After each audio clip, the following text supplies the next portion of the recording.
Emotions are still running high. After the shooting in front of CVS, close family friends of Kamari Childress say the family is distraught and they want to know why. It's tough, for real. When it hits home like this and it hits close like this, it's not easy because you see one of your fellow, family members hurting. At just 17, Kamari Childress had her whole life ahead of her.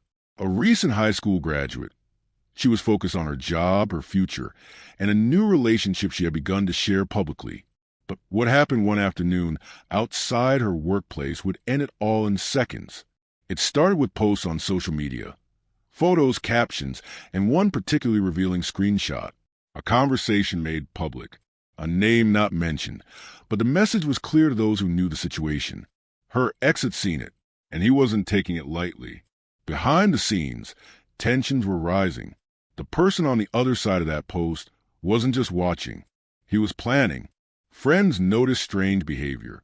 Families sensed a shift. But no one predicted how far it would go. When Kamari showed up to work that day, she didn't know she was being watched. She didn't know who was waiting. And she didn't know it would be the last shift she ever worked. By the time authorities arrived, it was too late. Witnesses were stunned. Cameras captured part of the chaos.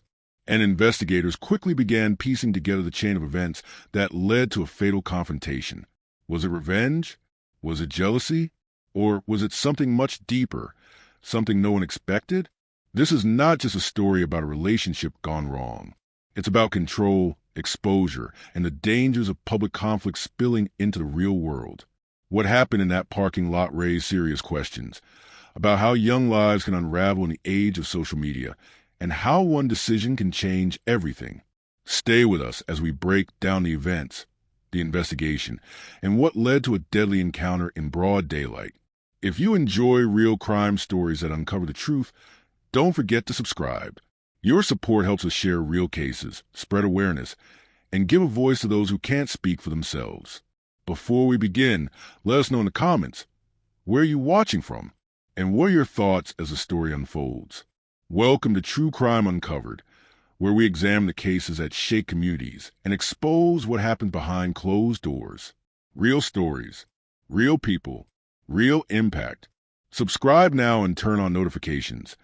You won't want to miss what's coming next. Kamari Marie Childress was a 17-year-old resident of Cape Girardeau, Missouri. At the time of her death, she had recently graduated from Central Academy High School. Despite her young age, Kamari had taken early steps toward building a career in healthcare. She was employed as a pharmacy technician at a CVS pharmacy location in the city. Her long-term goal was to become a licensed pharmacist. Kamari was known among peers and co-workers for being focused and self-reliant. She maintained a visible social media presence, posting regularly and engaging with friends online. Her activities suggested she was confident, socially active, and digitally fluent. Those around her noted that she was often goal-oriented and appeared to be transitioning successfully into adulthood. Kamari's family structure has not been fully disclosed, but she was described as being surrounded by both peers and adult mentors in the local community. Her murder raised concerns among local educators and youth advocates about the growing vulnerability of teenagers in public and digital spaces. How does a young woman preparing for adulthood become caught in such a violent narrative? The person identified as her ex-boyfriend was Trey Marion Jones, also known online as Trigger Trey. At the time of the incident, he was 20 years old. The relationship between Kamari and Trey Marion reportedly began several months prior to the incident and developed into a close bond. The exact date of the relationship's beginning remains unspecified, but became known to their social circles both online and offline. Sources suggest the relationship may have had troubling elements, including allegations of possessiveness and controlling behavior. Friends later stated that arguments between the pair were not uncommon and that emotional manipulation may have occurred. However, no formal complaints or reports were filed during the course of their involvement. The breakup reportedly occurred sometime before February 2024. After the separation, both parties continued using social media actively. Kamari moved on quickly and appeared to be entering a new relationship. Trey Marion, on the other hand, reportedly continued to engage with her content, either by watching her posts or reacting through intermediaries. When does a breakup turn from heartbreak to hostility? And who notices the signs first? Kamari's new relationship became public in a series of posts that included pictures, suggestive captions, and references to private messages she had received in the past. One of those posts allegedly featured screenshots of text messages sent by Trey Marion following the breakup. The messages reportedly showed him pleading for reconciliation or reacting emotionally. The tone of Kamari's post was interpreted by some as humorous or mocking. Screenshots were captioned in a way that implied she was dismissive of his emotional outreach. This content, though not directly naming Trey Marion, was recognized by individuals familiar with their relationship. Following these posts, Trey Marion's behavior allegedly shifted. There were no direct public threats, but some of his own online content took on a darker tone. Observers noted changes in his profile activity, and some interpreted this as a sign of mounting anger or humiliation. Are posts meant to be funny, or are they warnings waiting to be misunderstood? In the days leading up to February 27th, there is no confirmed record of direct contact between Kamari and Trey Marion. However, it remains unclear whether private communications occurred via phone, messaging apps, or in person. No formal threat reports or restraining orders were filed before the incident. Surveillance footage and eyewitness reports later indicated that Trey Marion may have been tracking Kamari's movements. It is unknown how long this behavior had been occurring or whether he had previously visited her workplace. On the day of the incident, he was accompanied by at least 2 associates, one of whom, Unique Kane, was later charged with tampering with evidence. The other individual, Zamia Smith, was also criminally implicated in hindering prosecution. Their presence suggests some level of pre-coordination. Could this act have been premeditated? And if so, how did no one see it coming? The shooting took place on February 27, 2024, in the afternoon outside a CVS pharmacy on William Street in Cape Girardeau, Missouri. Kamari had arrived for work as scheduled. At some point after her arrival, Trey Marion and his associates arrived at the location in a vehicle. Security footage later confirmed that Trey Marion exited the vehicle and confronted Kamari in the parking lot. An argument ensued. Eyewitnesses described a brief verbal exchange followed by Kamari attempting to walk away or flee the scene. At that moment, multiple shots were fired. Kamari was struck and fatally wounded. Emergency services were contacted immediately. Law enforcement arrived shortly after the shooting. Another individual at the scene was reportedly injured, though not fatally. The shooter fled the scene but was later apprehended. The incident occurred in broad daylight and in a highly visible area, raising questions about the lack of preventive action or security response. CVS employees, customers, and nearby pedestrians witnessed the chaos as it unfolded. Trey Marion was arrested and charged with first-degree murder, armed criminal action, and unlawful use of a weapon. His associates were charged separately for their roles in tampering with evidence and obstructing justice. How does a murder take place in a public, well-trafficked area without intervention? This incident raises serious concerns about digital exposure, interpersonal conflict, and early intervention in emotionally volatile relationships. Kamari Childress' story continues to spark conversations about youth safety, relationship boundaries, and the role of social media in modern-day violence. Following the shooting of 17-year-old Kamari Childress outside a CVS pharmacy in Cape Girardeau, Missouri, law enforcement responded swiftly. Witnesses at the scene provided initial descriptions of the suspect, who had fled the location immediately after opening fire. Surveillance footage from the CVS exterior cameras and nearby businesses assisted investigators in identifying the suspect's vehicle and confirming the shooter's identity as Trey Marion Trigger Trey Jones, age 20. Officers obtained the license plate number of the car allegedly used in the crime. Less than 24 hours after the shooting, Trey Marion Jones was located and taken into custody without reported resistance. The arrest occurred on February 28, 2024. Authorities confirmed the connection between Jones and Kamari, citing prior relationship history and digital communications as supporting evidence. During the early stages of the investigation, law enforcement also discovered that the crime scene had been tampered with. A 22-year-old woman named Unique Kane was charged for tampering with physical evidence. According to police reports, Kane removed a cell phone from the crime scene, presumably to interfere with the ongoing investigation. Surveillance and phone location data placed her at the scene shortly after the incident occurred. Another suspect, Zamia Smith, was charged with hindering prosecution. Investigators believe Smith may have assisted Jones in evading immediate capture or had knowledge of the plan before or after execution, but failed to report it. His involvement became clearer after police analyzed communication records and traced back his connection to both Jones and Kane. What role do bystanders or associates play in covering up crimes? And why do they get involved? After his arrest, Trey Marion Jones was formally charged with multiple offenses. These included first-degree murder, unlawful use of a weapon, and 3 counts of armed criminal action.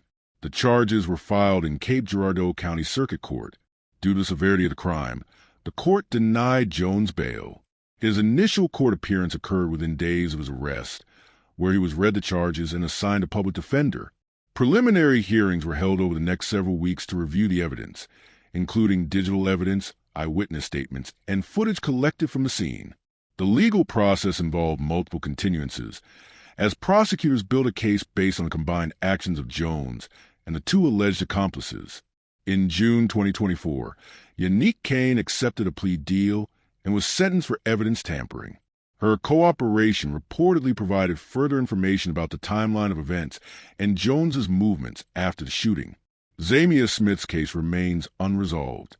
His legal team has contested the hindering prosecution charge, claiming lack of intent or prior knowledge.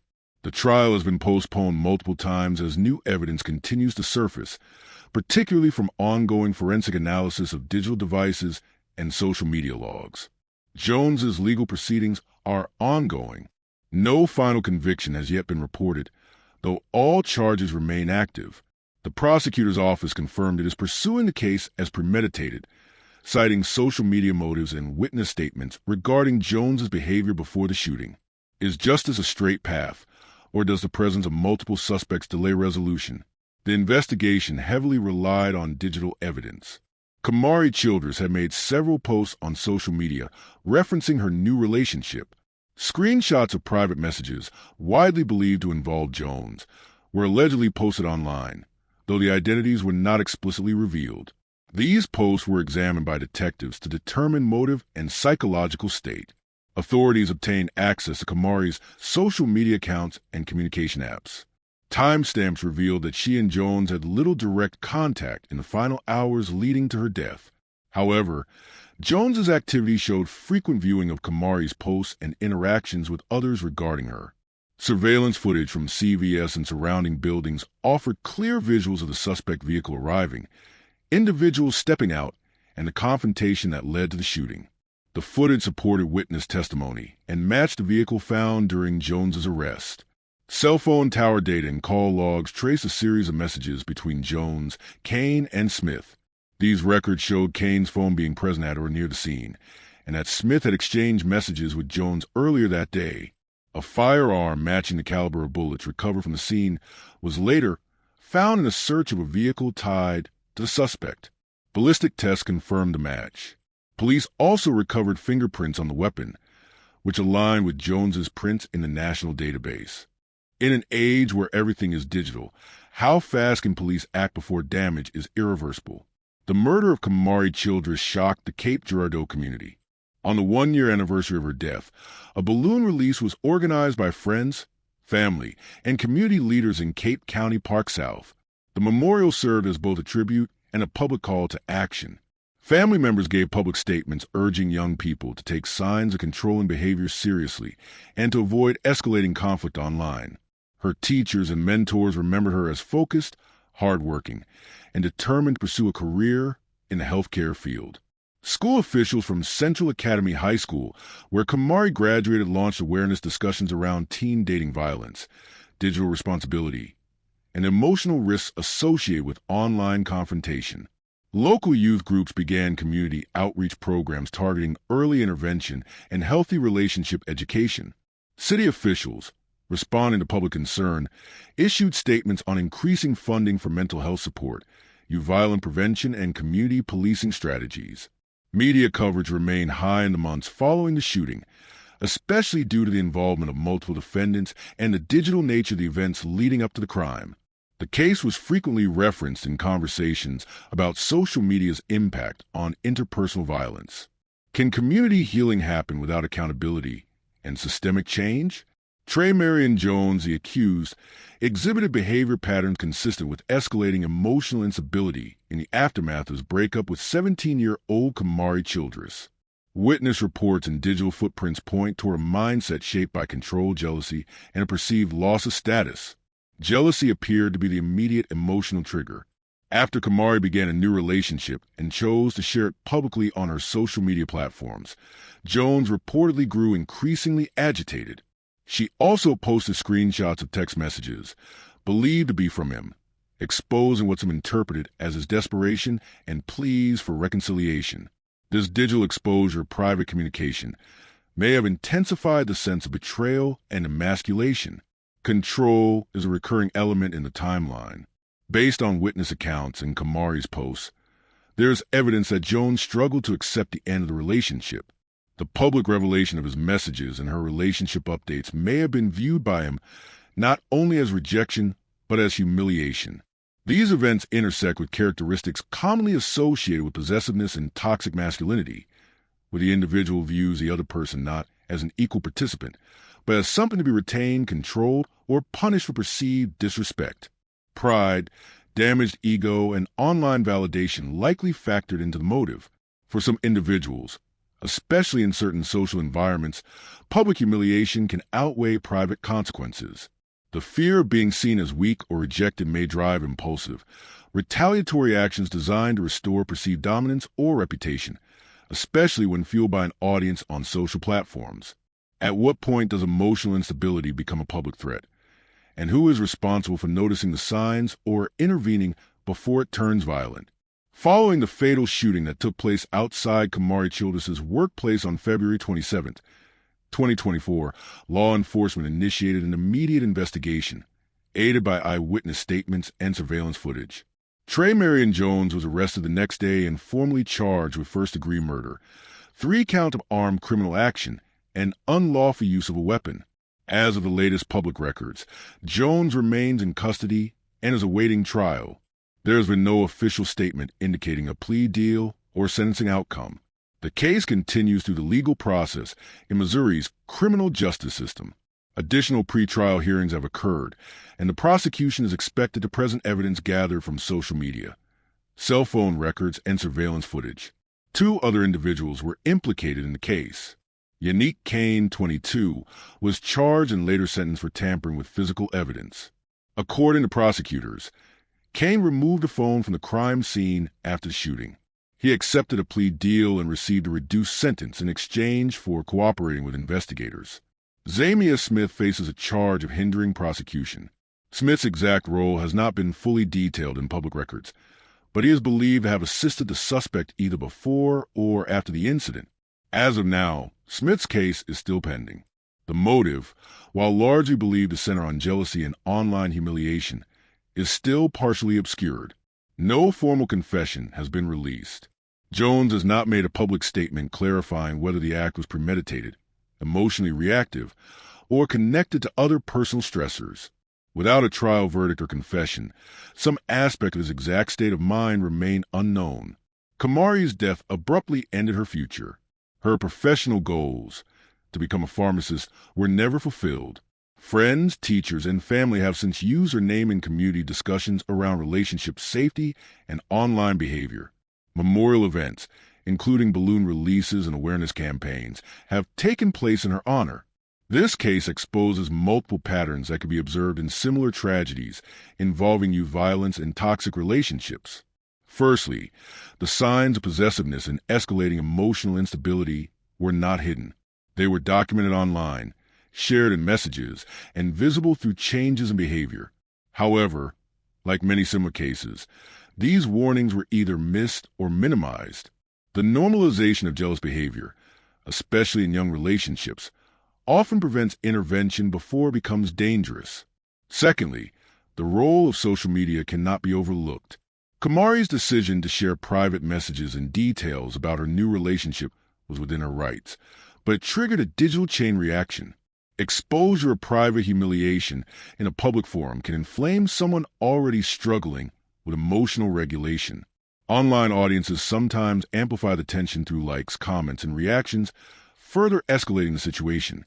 Minor digital actions, such as posting a screenshot or a caption, can provoke real-world consequences. While freedom of expression is protected, the reality is that not everyone handles rejection or embarrassment rationally. When those feelings are coupled with access to firearms, the risk becomes substantial. This crime also challenges assumptions about gender-based violence. Young men who feel disrespected, exposed, or emasculated online may lash out, not always out of hatred, but out of misguided belief that violence will restore their lost status. The intersection of pride, toxic masculinity, and peer influence must be considered in any meaningful conversation about prevention. Would this crime have occurred without the social media exposure? Is digital humiliation a form of provocation?